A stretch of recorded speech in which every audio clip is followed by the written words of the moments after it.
मत्ती की इंजील 16 बाब जो 28 आयत पर मुश्तमिल है।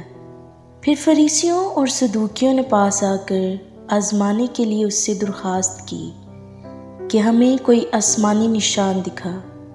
उसने जवाब में उनसे कहा, शाम को तो तुम कहते हो कि खुला रहेगा क्योंकि आसमान लाल है, और सुबह को ये कि आज आंधी चलेगी क्योंकि आसमान लाल और धुंधला है।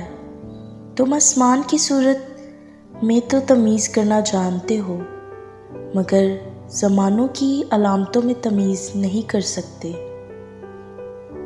इस ज़माना के बुरे और ज़नाकार लोग निशान तलब करते हैं, मगर यूना के निशान के सिवा कोई और निशान उनको ना दिया जाएगा। और वो उनको छोड़कर चला गया। और शागिर्द बाट जाते वक्त रोटी साथ लेना भूल गए थे। यीशु ने उनसे कहा, खबरदार फरीसियों और सदूकियों के खमीर से होशियार रहना। वो आपस में चर्चा करने लगे कि हम रोटी नहीं लाए। यीशु ने ये मालूम करके कहा, ऐ कम इत्तेकादो, तुम आपस में क्यों चर्चा करते हो कि हमारे पास रोटी नहीं? क्या अब तक नहीं समझते? और उन 5000 आदमियों की 5 रोटियां तुमको याद नहीं? और ना ये कि कितनी टोकरियां उठाईं? और ना उन 4000 आदमियों की 7 रोटियां? और ना ये कि कितने टोकरे उठाए? क्या वजह है कि तुम ये नहीं समझते कि मैंने तुमसे रोटी की बाबत नहीं कहा? फरीसियों और सदूकियों के खमीर से खबरदार रहो। तब उनकी समझ में आया कि उसने रोटी के खमीर से नहीं बल्कि फरीसियों और सदूकियों की तालीम से खबरदार रहने को कहा था। जब यीशु कैसरिया फिलिप्पी के इलाका में आया तो उसने अपने शागिर्दों से ये पूछा कि लोग इब्ने आदम को क्या कहते हैं?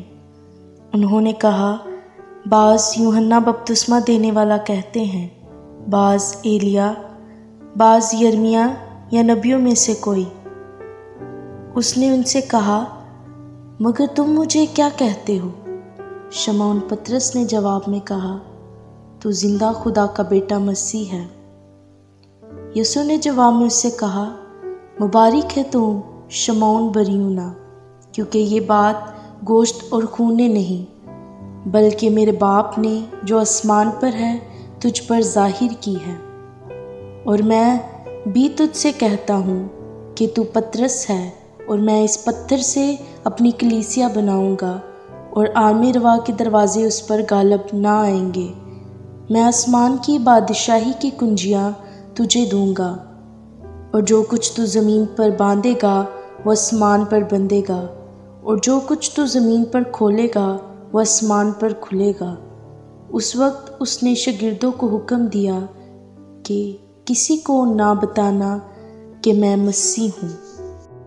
उस वक्त से यीशु अपने शागिर्दों पर जाहिर करने लगा कि उसे ज़रूर है कि यरूशलेम को जाए और बुज़ुर्गों और सरदार काहनों और फ़कीहों की तरफ से बहुत दुख उठाए और कत्ल किया जाए और तीसरे दिन जी उठे। इस पर पतरस उसको अलग ले जाकर मलामत करने लगा कि ऐ खुदावन खुदा ना करें, ये तुझ पर हरगिज़ नहीं आने का। उसने फिर कर पतरस से कहा, ऐ शैतान, मेरे सामने से दूर हो, तू मेरे लिए ठोकर का बाइस है, क्योंकि तू खुदा की बातों का नहीं बल्कि आदमियों की बातों का ख्याल रखता है। उस वक्त यीशु ने अपने शागिर्दों से कहा कि अगर कोई मेरे पीछे आना चाहे तो अपनी खुदी का इनकार करे और अपनी सलीब उठाए और मेरे पीछे हो ले।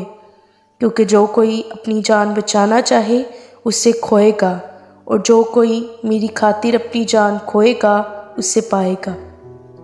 और अगर आदमी सारी दुनिया हासिल करे और अपनी जान का नुकसान उठाए तो उसे क्या फ़ायदा होगा? या आदमी अपनी जान के बदले क्या देगा? क्योंकि इब्ने आदम अपने बाप के जलाल में अपने फरिश्तों के साथ आएगा। उस वक्त हर एक को उसके कामों के मुताबिक बदला देगा।